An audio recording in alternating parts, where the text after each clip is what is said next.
بسم اللہ الرحمن الرحیم۔ کھانے پینے میں حضور صلی اللہ علیہ وسلم اور آپ صلی اللہ علیہ وسلم کے صحابہ کا طریقہ۔ حضرت ابو ہریرہ رضی اللہ عنہ فرماتے ہیں کہ حضور صلی اللہ علیہ وسلم کبھی کھانے میں عیب نہیں نکالتے تھے، اگر طبیعت چاہتی تو کھا لیتے ورنہ چھوڑ دیتے۔ حضرت علی رضی اللہ عنہ فرماتے ہیں کہ حضور صلی اللہ علیہ وسلم کو بکری کے گوشت میں سب سے زیادہ دستی پسند تھی۔ حضرت ابن مسعود رضی اللہ عنہ فرماتے ہیں کہ نبی کریم صلی اللہ علیہ وسلم کو دستی بہت پسند تھی، اور دستی کے گوشت میں حضور صلی اللہ علیہ وسلم کو زہر ڈال کر دیا گیا تھا، اور سب کا خیال یہ تھا کہ یہودیوں نے ہی آپ صلی اللہ علیہ وسلم کو زہر دیا تھا۔ حضرت جابر بن عبداللہ رضی اللہ عنہ فرماتے ہیں کہ نبی کریم صلی اللہ علیہ وسلم ہمارے پاس گھر میں تشریف لائے، ہم نے آپ صلی اللہ علیہ وسلم کے لیے ایک بکری ذبح کی۔ ان لوگوں کو معلوم تھا کہ ہمیں گوشت پسند ہے۔ آگے حدیث میں مشہور قصہ ہے۔ حضرت انس رضی اللہ عنہ فرماتے ہیں کہ حضور صلی اللہ علیہ وسلم کو کدو پسند تھا، آپ صلی اللہ علیہ وسلم کے پاس کھانا لایا گیا یا آپ کو کھانے کے لیے بلایا گیا۔ چونکہ مجھے معلوم تھا کہ آپ کو کدو پسند ہے، اس لیے میں کدو تلاش کر کے آپ صلی اللہ علیہ وسلم کے سامنے رکھنے لگا۔ حضرت انس رضی اللہ عنہ فرماتے ہیں کہ نبی کریم صلی اللہ علیہ وسلم جب کھانا کھا لیتے تو اپنی 3 انگلیاں چاٹ لیا کرتے۔ حضرت ابن عباس رضی اللہ عنہ فرماتے ہیں کہ حضور صلی اللہ علیہ وسلم زمین پر بیٹھ کر کھانا کھاتے تھے اور دودھ نکالنے کے لیے بکری کی ٹانگوں کو باندھا کرتے، اور جو کی روٹی پر بھی غلام کی دعوت قبول کر لیا کرتے، یعنی آپ بہت متواضع تھے۔ حضرت یحییٰ بن ابی کثیر رحمۃ اللہ علیہ کہتے ہیں کہ حضرت سعد بن عبادہ رضی اللہ عنہ روزانہ ثرید کا ایک پیالہ حضور صلی اللہ علیہ وسلم کی خدمت میں بھیجا کرتے، اور حضور صلی اللہ علیہ وسلم جس بیوی کے یہاں ہوتے تو وہاں ہی بھیج دیا کرتے۔ حضرت انس رضی اللہ عنہ فرماتے ہیں کہ حضور صلی اللہ علیہ وسلم کے لیے ایک بکری کا دودھ نکالا گیا، اس میں سے آپ صلی اللہ علیہ وسلم نے کچھ دودھ نوش فرمایا، اور پھر پانی لے کر آپ صلی اللہ علیہ وسلم نے کلی کی اور فرمایا کہ اس دودھ میں چکناہٹ ہوتی ہے۔ حضرت ابو بکر صدیق رضی اللہ عنہ فرماتے ہیں کہ نبی کریم صلی اللہ علیہ وسلم نے سفر میں ایک جگہ قیام فرمایا، وہاں ایک عورت نے اپنے بیٹے کے ساتھ ایک بکری آپ صلی اللہ علیہ وسلم کے پاس بھیجی۔ آپ نے اس کا دودھ نکالا، پھر اس لڑکے سے کہا یہ اپنی ماں کے پاس لے جاؤ۔ وہ اپنی ماں کے پاس لے گیا، اس کی ماں نے خوب سیر ہو کر دودھ پیا۔ وہ لڑکا دوسری بکری لے آیا، حضور صلی اللہ علیہ وسلم نے اس کا دودھ نکالا اور مجھے پلایا۔ پھر وہ لڑکا ایک اور بکری لے آیا، اس کا دودھ نکال کر حضور صلی اللہ علیہ وسلم نے خود نوش فرمایا۔ حضرت ابراہیم رضی اللہ عنہ فرماتے ہیں کہ حضور صلی اللہ علیہ وسلم اپنا دایاں ہاتھ کھانے پینے، وضو اور ان جیسے کاموں کے لیے فارغ رکھتے، اور اپنا بایاں ہاتھ استنجا، ناک صاف کرنے اور ان جیسے کاموں کے لیے رکھتے۔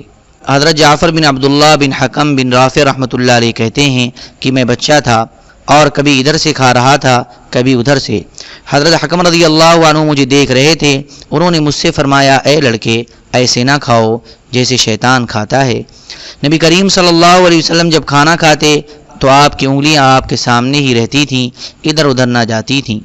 حضرت عمر بن ابی سلمہ رضی اللہ عنہ فرماتے ہیں کہ میں ایک دن حضور صلی اللہ علیہ وسلم کے ساتھ کھانا کھا رہا تھا تو میں پیالے کے ارد گرد سے گوشت لینے لگا۔ حضور صلی اللہ علیہ وسلم نے فرمایا اپنے سامنے سے کھاؤ۔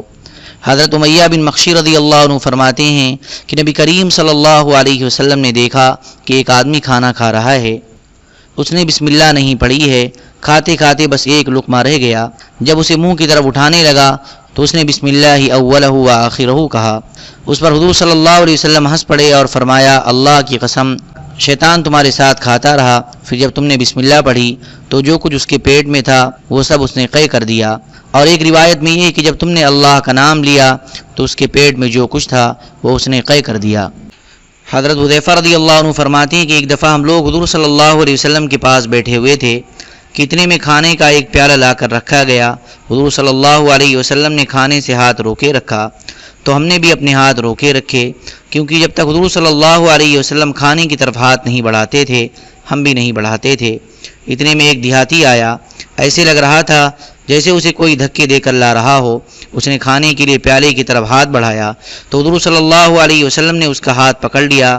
پھر ایک لڑکی آئی، اس کا بھی ایسے لگ رہا تھا جیسے اسے کوئی دھکے دے کر لا رہا ہو۔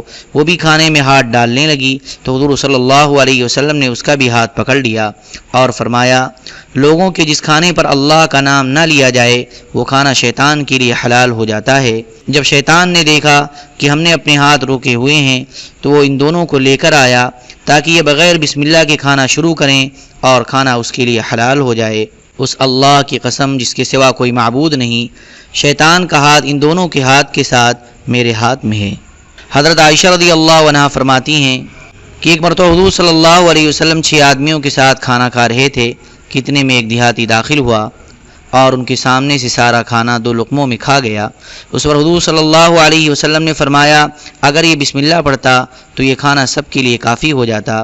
جب تم میں سے کوئی کھانا کھانے لگے تو اسے بسم اللہ پڑھنی چاہیے۔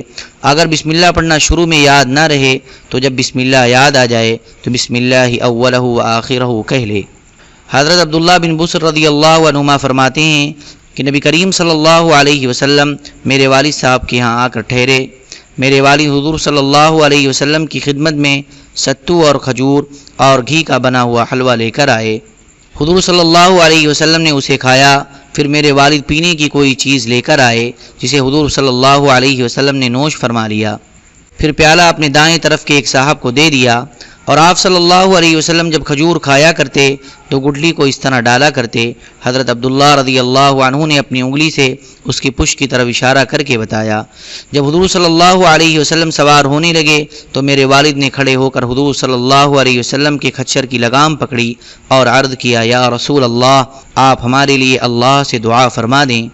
حضور صلی اللہ علیہ وسلم نے یہ دعا فرمائی، اے اللہ، ان کو جو روزی تو نے دی ہے اس میں برکت نصیب فرما، ان کی مغفرت فرما، ان پر رحم فرما۔ حضرت عبداللہ بن بشر رضی اللہ عنہما فرماتے ہیں کہ میرے والد نے میری والدہ سے کہا کہ اگر تم حضور صلی اللہ علیہ وسلم کے لیے کچھ کھانا پکا لو تو بہت ہی اچھا ہو۔ چنانچہ میری والدہ نے ثرید تیار کیا۔ پھر میرے والد گئے اور حضور صلی اللہ علیہ وسلم کو بلا کر لے آئے۔ حضور صلی اللہ علیہ وسلم نے ثرید کے درمیان میں سب سے اونچی جگہ پر اپنا ہاتھ رکھا اور فرمایا، اللہ کا نام لے کر کھاؤ۔ چنانچہ سب نے پیالے کے کنارے سے کھانا شروع کیا۔ جب سب کھا چکے تو حضور صلی اللہ علیہ وسلم نے فرمایا، اے اللہ، ان کی مغفرت فرما، ان پر رحم فرما اور ان کے رزق میں برکت نصیب فرما۔ حضرت ابن اعبد رحمۃ اللہ علیہ کہتے ہیں کہ حضرت علی رضی اللہ عنہ نے فرمایا، اے ابن اعبد، کیا تم جانتے ہو کہ کھانے کا حق کیا ہے؟ میں نے کہا، کھانے کا حق کیا ہے؟ حضرت علی رضی اللہ عنہ نے فرمایا، تم یوں کہو، بسم اللہ، اے اللہ، جو رزق تو نے ہمیں دیا ہے اس میں برکت نصیب فرما۔ پھر فرمایا، کیا تم جانتے ہو کہ جب تم کھانا کھا چکو تو اس کا شکر کیا ہے؟ میں نے کہا، کھانے کا شکر کیا ہے؟ انہوں نے فرمایا، کھانے کا شکر یہ ہے کہ تم کھانے کے بعد یہ دعا پڑھو، الحمدللہ الذی اطعمنا وسقانا۔ حضرت عمر رضی اللہ عنہ نے فرمایا، بہت زیادہ کھانے پینے سے بچو، کیونکہ زیادہ کھانے پینے سے جسم خراب ہو جاتا ہے اور اس سے کئی بیماریاں پیدا ہو جاتی ہیں اور نماز میں سستی آ جاتی ہے۔ لہذا کھانے پینے میں میانہ روی اختیار کرو، کیونکہ میانہ روی سے جسم زیادہ ٹھیک رہتا ہے اور اسراف سے انسان زیادہ دور رہتا ہے۔ اللہ تبارک و تعالی موٹے عالم کو پسند نہیں فرماتے جسے اپنا جسم زیادہ کھا پی کر موٹا کرنے کی فکر ہو، اور آدمی تبھی ہلاک ہوتا ہے جب اپنی شہوتوں کو اپنے دین پر مقدم کر دیتا ہے۔ حضرت ابو محذورہ رضی اللہ عنہ فرماتے ہیں کہ میں حضرت عمر بن خطاب رضی اللہ عنہ کے پاس بیٹھا ہوا تھا، کتنے میں حضرت صفوان بن امیہ رضی اللہ عنہ ایک پیالہ لے کر آئے اور حضرت عمر رضی اللہ عنہ کے سامنے رکھ دیا۔ حضرت عمر رضی اللہ عنہ نے مسکینوں کو اور آس پاس کے لوگوں کے غلاموں کو بلایا اور ان سب نے حضرت عمر رضی اللہ عنہ کے ساتھ یہ کھانا کھایا، اور پھر حضرت عمر رضی اللہ عنہ نے فرمایا، اللہ تعالیٰ ان لوگوں پر لعنت کرے جو اس بات سے اعراض کرتے ہیں کہ ان کے غلام ان کے ساتھ کھانا کھائیں۔ حضرت صفوان نے کہا، ہمیں ان کے ساتھ کھانے سے انکار نہیں، لیکن ہمیں عمدہ کھانا اتنا نہیں ملتا جو ہم خود بھی کھا لیں اور انہیں بھی کھلا دیں، اس لیے ہم کھانا الگ بیٹھ کر کھا لیتے ہیں۔ امام مالک بن انس رحمۃ اللہ علیہ کہتے ہیں کہ مجھے یہ بتایا گیا کہ حضرت ابن عمر رضی اللہ عنہما نے ایک مرتبہ جحفہ مقام پر پڑاؤ ڈالا تو ابن عامر بن قریظ رحمۃ اللہ علیہ نے اپنے نان بھائی سے کہا، تم اپنا کھانا حضرت ابن عمر رضی اللہ عنہما کے پاس لے جاؤ۔ وہ پیالہ لے کر گیا۔ حضرت ابن عمر رضی اللہ عنہما نے کہا، رکھ دو۔ وہ نان بھائی دوسرا پیالہ لے کر گیا اور پہلا پیالہ اٹھانے لگا۔ حضرت ابن عمر رضی اللہ عنہما نے کہا کیا کرنے لگے ہو؟ اس نے کہا میں اس پیالے کو اٹھانے لگا ہوں۔ حضرت ابن عمر رضی اللہ عنہما نے کہا نہیں، دوسرے میں جو کچھ ہے وہ پہلے ہی میں ڈال دو۔ چنانچہ وہ نان بائی جو بھی لاتا اسے پہلے میں ڈلوا دیتے۔ وہ نان بائی غلام جب ابن عامر کے پاس گیا تو اس نے کہا یہ تو اجڑ دیہاتی ہے۔ حضرت ابن عامر نے اس سے کہا یہ تمہارے سردار ہیں، یہ حضرت ابن عمر رضی اللہ عنہما ہیں۔ حضرت جعفر رحمۃ اللہ علیہ کہتے ہیں کہ حضرت ابن عباس رضی اللہ عنہما انار کا ایک دانہ لیتے اور اسے کھا لیتے۔ کسی نے ان سے کہا اے ابن عباس آپ ایسا کیوں کرتے ہیں؟ حضرت ابن عباس رضی اللہ عنہما نے فرمایا مجھے یہ خبر پہنچی ہے کہ زمین میں جو انار بھی اگتا ہے اس میں جنت کا ایک دانہ ضرور ہوتا ہے، بس میں ایک ایک دانہ اس خیال سے کھا رہا ہوں کہ شاید جنت والا دانہ یہی ہو۔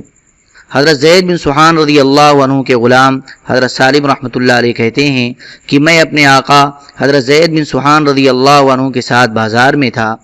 حضرت سلمان فارسی رضی اللہ عنہ ہمارے پاس سے گزرے۔ انہوں نے ایک وسق 60 سا یعنی 5.25 من غلہ خرید رکھا تھا۔ حضرت زید رضی اللہ عنہ نے ان سے کہا اے اللہ کے بندے، آپ حضور صلی اللہ علیہ وسلم کے ساتھی ہو کر یہ کر رہے ہیں، اتنا غلہ جمع کر رہے ہیں۔ حضرت سلمان رضی اللہ عنہ نے کہا کہ انسان جب اپنی روزی جمع کر لیتا ہے تو اس کا نفس مطمئن ہو کر عبادت کے لیے فارغ ہو جاتا ہے اور وسوسہ ڈالنے والا شیطان اس سے نا امید ہو جاتا ہے۔ حضرت ابو عثمان نہدی رحمۃ اللہ علیہ کہتے ہیں کہ حضرت سلمان فارسی رضی اللہ عنہ نے فرمایا میں اپنے ہاتھ سے کما کر کھانے کو پسند کرتا ہوں۔ حضرت ابو ہریرہ رضی اللہ عنہ فرماتے ہیں کہ میرے پاس 15 کھجوریں تھیں، 5 کھجوریں میں نے افطار میں کھائیں اور 5 سحری میں، اور 5 کھجوریں میں نے اپنے افطار کے لیے بچا لیں۔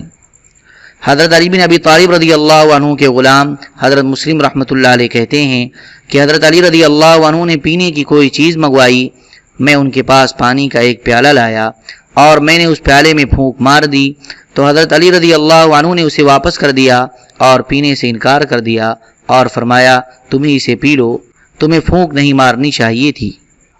اللهم صل على سيدنا وعلى آل سيدنا وحبيبنا ومحبوبنا ومولانا محمد وبارك وسلم سبحان ربك رب العزة عما يصفون وسلام على المرسلين والحمد لله رب العالمين۔